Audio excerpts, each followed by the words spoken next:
Hey guys, so we want to make sure that you know how to give a good presentation. This is one of the things we're going to be assessing. So we're going to go through and walk you through step by step what your slides should look like, what your voice should sound like, and what your body language should look like so that we can all master the presentation style standard. So the first thing we want to talk about are your slides themselves. And this is a big part of giving a presentation. So the first bullet point here is to provide context. You should assume that your audience doesn't already know everything about your topic. So what things do you need to tell them so that you can really get started digging into your argument? So for example, if you're doing a presentation on the TV show Avatar, you might need to spend a slide or two explaining what that show is about and setting the scene for your audience, because not everyone has seen that show. The next thing you'll want to do is have some consistency with your theme and your colors. So you'll notice for us, we're using blue and white for our text. Our font is all the same and we've got a dark background. And you'll see that on all of our slides. And this should be visually pleasing. It shouldn't be too cluttered. And it should be pretty nice to look at. Next thing is to have relevant images on every slide. If you are talking about a serious topic, you shouldn't include memes. You shouldn't include silly pictures. You want them to make sense and to help you convey your point. They should be things that enhance what you're saying and enhance what the text says. The next thing is to have bullet points. We do not want to see big blocks of text. You should not expect your audience to be reading a paragraph as you're presenting. You should have nice, short and sweet bullet points that you expand on when you speak. And as far as your text, we know this can be a hard thing to just kind of know what to do. Your text should be at least size 18. That way everyone can see it. And it should fill the space. So if having it at size 18, it doesn't fit on your slide, then you should split up what's on that slide into two different slides.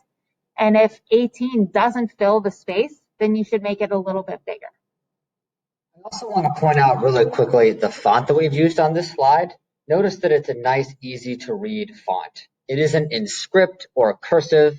It isn't sort of blocky and tall and skinny. So things like Arial or Helvetica or Times New Roman are nice, neutral fonts that are easy to read. Thing on your actual slides, we know that you guys like to have some fun with the pictures and the text, but I would really avoid layering your text over a picture because it makes it incredibly hard to actually read what the text says. So do you see how on this slide we've got our text on one side and pictures on the other? That way you can really see both and it's not confusing. Clarity is the name of the game. Another important part of delivering your presentation is your voice and your presence in the room. This would be a more compelling section if you were able to be in class with us, but instead we're going to do our best with the video. The first part of this is to really know your stuff. It's embarrassing when students wing it and try to do their presentation off the cuff, and a lot of times I think that they expect that we won't notice it, but we do. It's pretty easy to tell the difference between somebody who has rehearsed their material and practiced it at home and somebody who's doing it for the first time in class. So that second bullet point there, rehearse, rehearse, rehearse, we mean it. It should not be the first time that you're talking through your slides when you do the assessment in class. You should have used some of your time at home to practice your material. If I were you, I would use your phone to start a timer while you do your presentation at home. We're shooting for between 3 and 5 minutes. You would be amazed sometimes at how quickly something goes that you think might take 3 or 5 minutes. It's going to be a bummer if you get up in front of class and you only do 60 seconds of material. The second big thing here is to use professional and academic language. This is not really the time, to be dropping slang or being really goofy. You guys, for the most part, are pretty good at this, but you want to choose an appropriate tone for your audience, which in this case is your classmates and your teachers. So try to keep it, clean. This part is to use a dynamic tone. This is a little bit trickier. It might take some practice. Something that's dynamic is something that changes and is exciting and grows. It's the opposite of something that's monotone. So please don't get up in front of your peers and sort of read everything like this. at the same tone and cadence and the same voice. That's super boring to listen to. Instead, notice how Ms. Kula and I are changing our pitch. We're changing the pace at which we're talking. It moves up and down. We emphasize some things and not others. That's what you want to shoot for. You're going to be a lot more engaging for your audience if you're using a dynamic tone. Practice enunciating, which means practice pronouncing all the things in your presentation correctly and slowly and carefully, and try to sound interested in your topic. If you sound bored, your audience is going to be bored too. Next, you're going to want to make sure you speak to your audience. This is kind of like our skills for speaking and listening in the classroom. You don't want to always sound like you're just talking to the teacher. Speak to your peers. We're part of a learning community, and you want to make sure that you're looking them in the eye. A good trick is to look just over the tops of their heads if it makes you nervous to look your audience in the eye.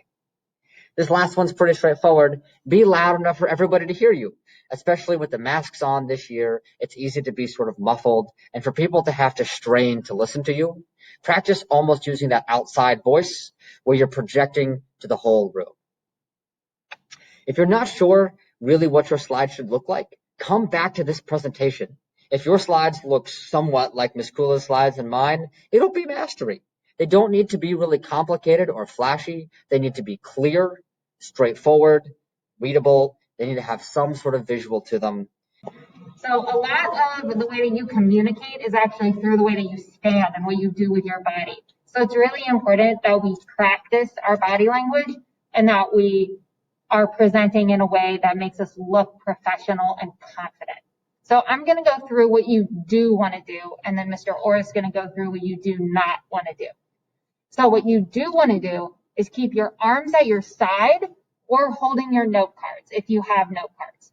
You don't want to be fidgeting or pacing. You want to stay pretty still so that the focus is on what you're saying and on your slides as opposed to on like your foot tapping. The next thing is to stand up straight. You want to look really confident. And if you get up there and you kind of slouch, you're not going to look very confident and people might not believe what you're saying. The third thing is to face your audience. Now, we're not going to expect you to know 100% of what is on your slide, but we would expect you to be facing your audience, trying to make good eye contact for at least 80% of your presentation. If you need to turn and look at your slide briefly every now and then, that's okay, but keep facing your audience and make sure what I would like to see is make sure that you keep your feet facing forward. That way, if you turn, it's just with like your head and shoulders. The last thing there is that you want to be looking at your audience more than you look at your notes. So if you do make note cards to help guide your presentation and help you remember what you want to say, you're going to want to have short little bullet points and reminders on those notes, probably not a full script. Because if you have a full script, you're going to be really tempted to just look straight down and read it. You want to have cues on your note cards, look at your cue, and then look right back up at your audience and keep talking to them. In your slideshows, you're going to want to start setting up your slides, picking your theme, picking your colors, maybe deciding generally what's going to go on each slide. We know that your arguments and what you're actually, the content of your slides might not be done yet because we're going to keep working on those with peers in class. So that's okay, but you can definitely pick your colors and your fonts, maybe find some pictures so that you have a starting place to add in the rest later.